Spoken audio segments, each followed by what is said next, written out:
ٹھیک ہے. اچھا تو سوفا کے بعد یہ آ گیا. آگے نمبر 9 پہ ہے کانا، اسی فعل مضارع کے ساتھ آیا، کوئی چینج نہیں لایا. لیکن آگے ترجمے میں ایک بہت بڑی چینج لایا.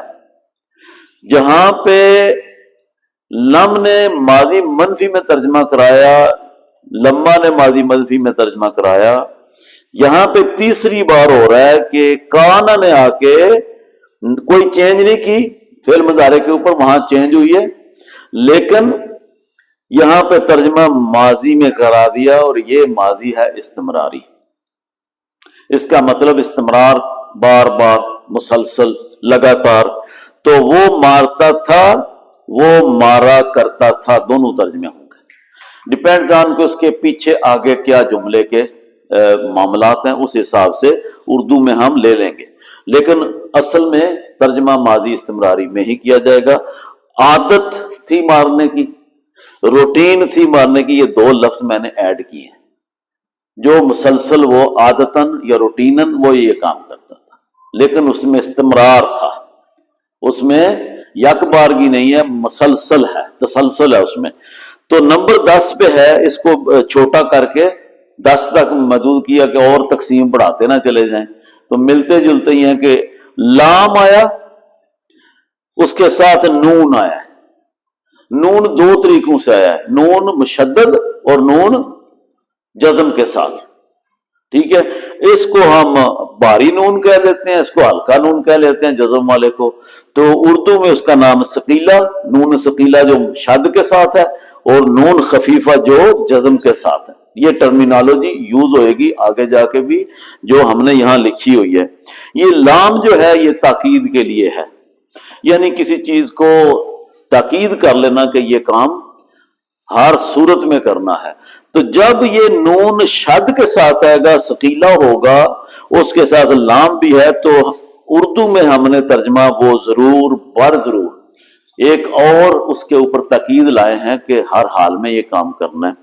اگر نون خفیفہ ہوگا، لام آئے گا ساتھ میں، تو وہ ضرور مارے گا. اس میں بھی تاکید ہے لیکن ہلکی تاکید ہے.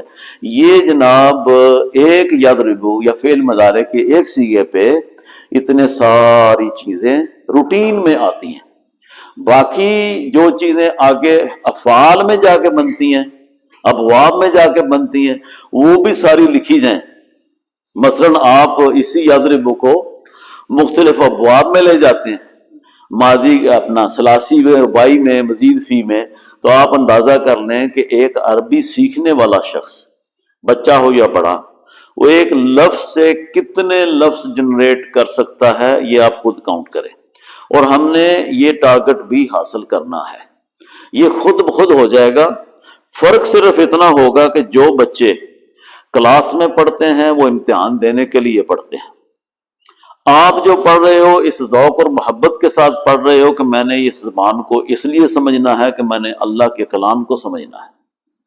ٹھیک ہے، آپ کا سمجھنا انتہائی مختلف ہے کسی ایسے اسٹوڈنٹ سے جس کو پتا ہے کہ 1 سال بعد میں نے پیپر دینے اور اس میں پاس ہونا ہے.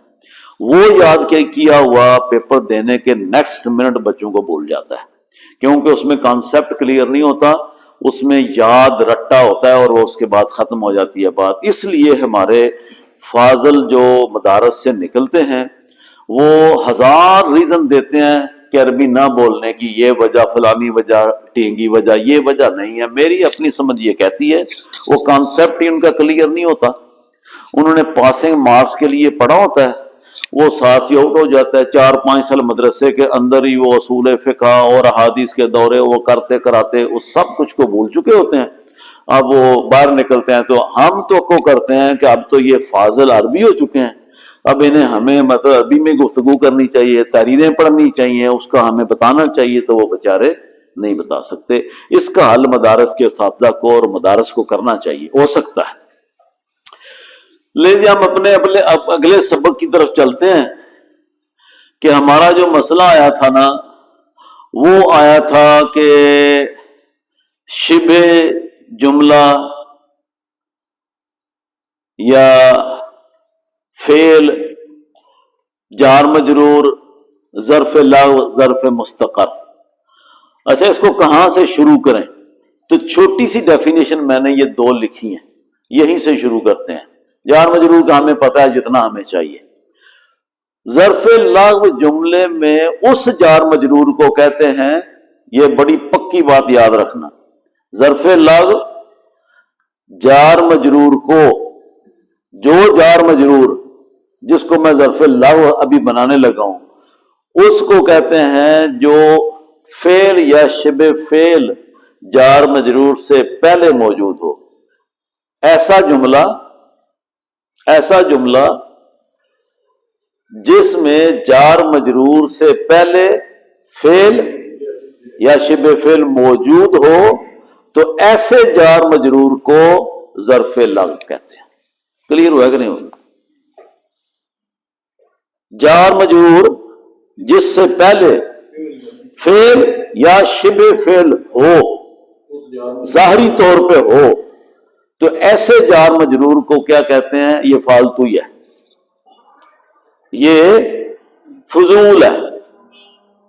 قرآن پاک کی نسبت سے الفاظ کو یہ لفظ بولنا غلط ہے، سمجھانے کے لیے میں بات کر رہا ہوں کہ یہ ہم محروم ہے، یہ محروم ہے، اس کو کوئی جگہ نہیں ملی، اور میں یہ ثابت بھی کروں گا کہ اس کو واقعی کوئی جگہ نہیں ملتی۔ جب مالک خود آ جاتے ہیں تو وہ کہتے ہیں تیری ضرورت نہیں ہے، جملہ پورا ہو گیا، تو اس کو بس بیچ میں رکھنے کے لیے اس کو لغو کا نام دے، کہتے ہیں ہے بیچ میں جار مجرور، ظرف لغو کر کے پکار کے آگے نکل جاتے ہیں۔ جملہ مکمل ہو گیا ہوتا ہے، ظرف لغو کی جار مجرور کی ضرورت نہیں ہوتی، تو اس لیے اس کو نام دیا ہے ظرف لغو۔